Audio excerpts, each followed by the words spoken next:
میں نے آپ کے سامنے قرآن مجید فرقان حمید کی ایک آیت مبارکہ کا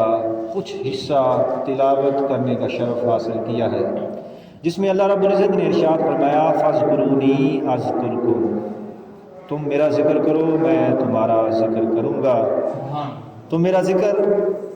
زمین پر کرو گے، میں تمہارا ذکر عرش عظیم پر کروں گا، فرشتوں کے درمیان کروں گا۔ اگر تم ذکر میرا لوگوں کی مجلس میں کرتے ہو تو میں تمہارا ذکر فرشتوں کی مجلس میں، انبیاء کی ارواح میں تمہارا ذکر کروں گا۔ تو اپنا مضمون شروع کرنے سے پہلے میں جمعے کی نماز میں آنے والوں کو خوشخبری آقا علیہ السلام کی جو احادیث کی صورت میں ہے، حدیث پاک میں ہے، آقا دو جہاں صلی اللہ علیہ وآلہ وسلم نے ارشاد فرمایا، حضرت ابو ہریرہ رضی اللہ تعالیٰ عنہ روایت کرتے ہیں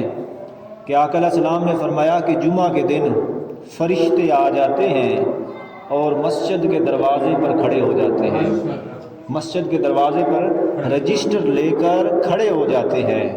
اور جو جمعہ کی نماز کے لیے سب سے پہلے لوگ آتے ہیں ان کا نام رجسٹروں پر لکھنا شروع کر دیتے ہیں اور لکھتے رہتے ہیں یہاں تک کہ امام جب آ جاتا ہے خطبہ دینے کے لیے، نماز پڑھانے کے لیے جب آ جاتا ہے تو وہ فرشتے اپنا لکھنا چھوڑ دیتے ہیں اور آ کر اس مجلس میں بیٹھ جاتے ہیں، اور بیٹھ کر ادب کے ساتھ ذکر سنتے ہیں، اللہ کا ذکر سنتے ہیں اور واعظ و نصیحت سنتے ہیں۔ تو جو پہلے آنے والے لوگ ہیں وہ سبقت لے جاتے ہیں اعمال میں، جو نماز جمعہ کے لیے، جمعہ کی نماز کے لیے امام سے پہلے آ کر بیٹھ جاتے ہیں۔ تو لہٰذا دوستوں سے گزارش ہے کہ وہ مسجد میں جلدی آ جایا کریں۔ میری آج کی گفتگو کا جو عنوان ہے، جس میں اللہ رب العزت نے فرمایا کہ فاذکرونی اذکرکم، تم میرا ذکر کرو میں تمہارا ذکر کروں گا۔ دیکھیں ہر عبادت کا اجر کہیں نہ کہیں ملے گا، کسی عبادت کا اجر جنت میں ملے گا، کسی عبادت کا اجر قبر کے اندر ملے گا، کسی عبادت کا اجر قیامت کے دن روز محشر کے اندر ملے گا، مگر ذکر کا اجر اللہ رب العزت اسی دنیا میں عطا فرماتا ہے اور فرماتا ہے کہ تو میرا ذکر کر، عین اسی لمحے اسی وقت میں تمہارا ذکر کروں گا۔ حضرت انس بن مالک رضی اللہ تعالیٰ عنہ وہ فرماتے ہیں، وہ روایت کرتے ہیں کہ آقا علیہ السلام نے فرمایا کہ شیطان جو ہے نا، شیطان اس کا منہ انسان کے دل پر ہے، دل کے اوپر اس کا منہ ہے۔ جب انسان اللہ کا ذکر کرتا ہے، اللہ کو پکارتا ہے، اللہ کی حمد و ثنا کرتا ہے تو وہ پیچھے ہٹ جاتا ہے، بھاگ جاتا ہے شیطان،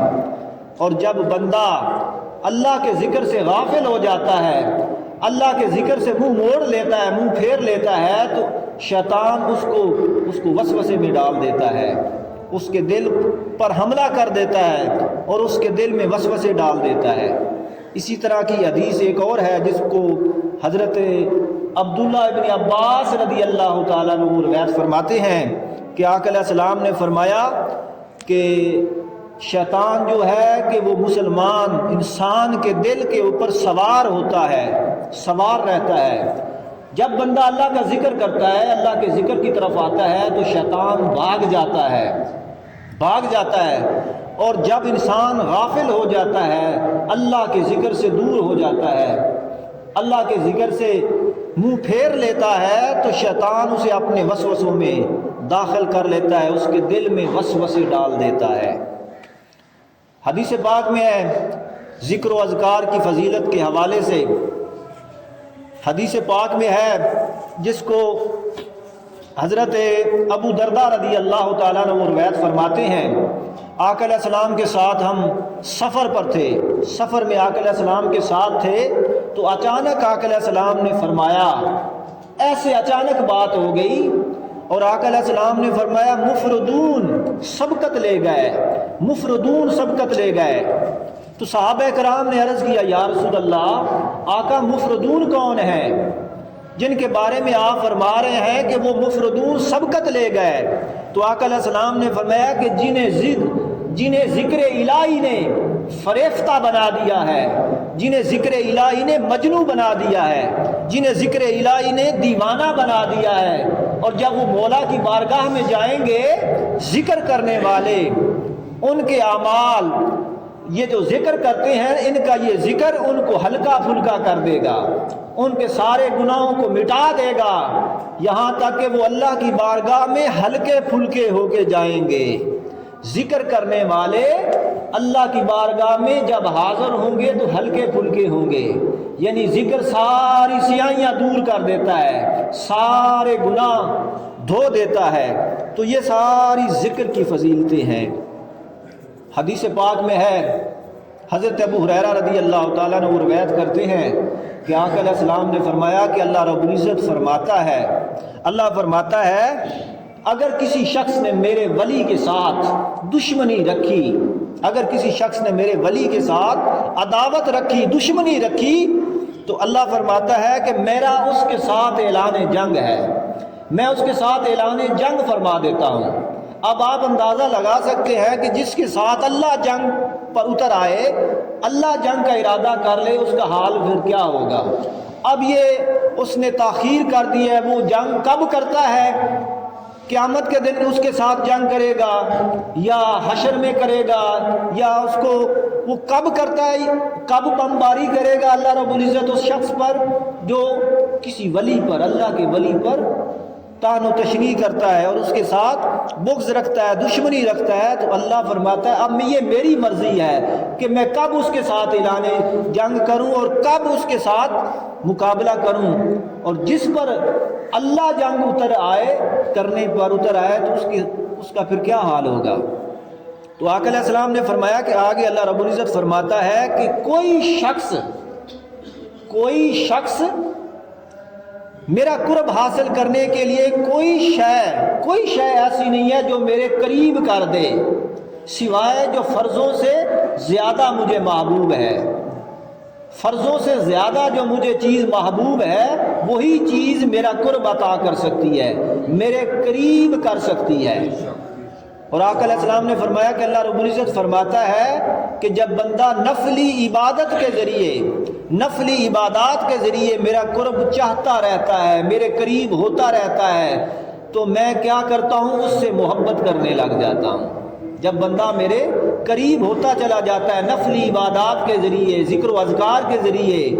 نفلی ایکسٹرا عبادت کے ذریعے جب بندہ میرا قرب چاہتا رہتا ہے تو میں کیا کرتا ہوں، اس سے محبت کرنے لگ جاتا ہوں، اس سے پیار کرنے لگ جاتا ہوں۔ پھر کیا ہوتا ہے کہ میں اس کا کان بن جاتا ہوں جس سے وہ سنتا ہے، اس کی زبان بن جاتا ہوں جس سے وہ کلام کرتا ہے، اس کے ہاتھ بن جاتا ہوں جس سے وہ چھوتا ہے، جس سے وہ پکڑتا ہے، جس سے وہ گرفت کرتا ہے، اور یہاں تک کہ میں اس کے پاؤں بن جاتا ہوں جس سے وہ چلتا ہے۔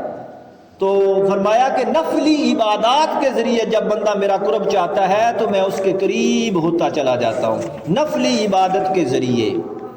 حدیث پاک میں ہے، حضرت ابو موسیٰ اشعری رضی اللہ تعالیٰ عنہ وہ روایت کرتے ہیں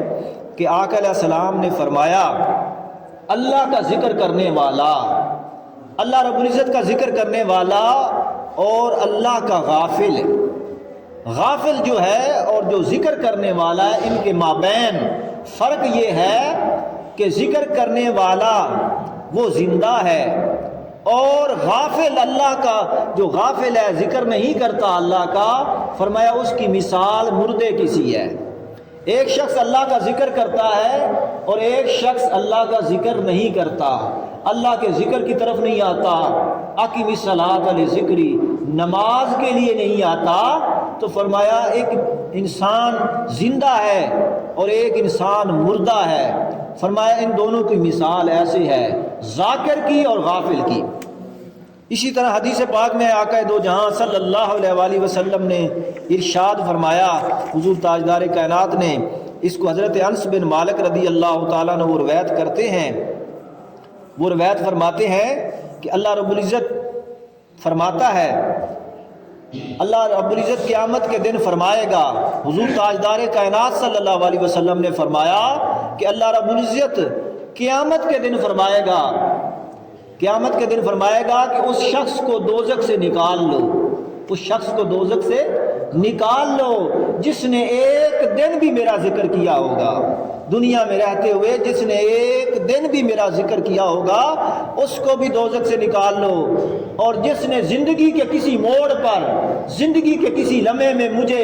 مجھ سے ڈر گیا ہوگا، جس نے زندگی میں میرا ذکر کیا ہوگا اور مجھ سے ڈر گیا ہوگا، فرمایا اس کو دوزخ سے نکال لو۔ یہ اللہ رب العزت قیامت کے دن فرمائے گا اس کو دوزخ سے نکال لو۔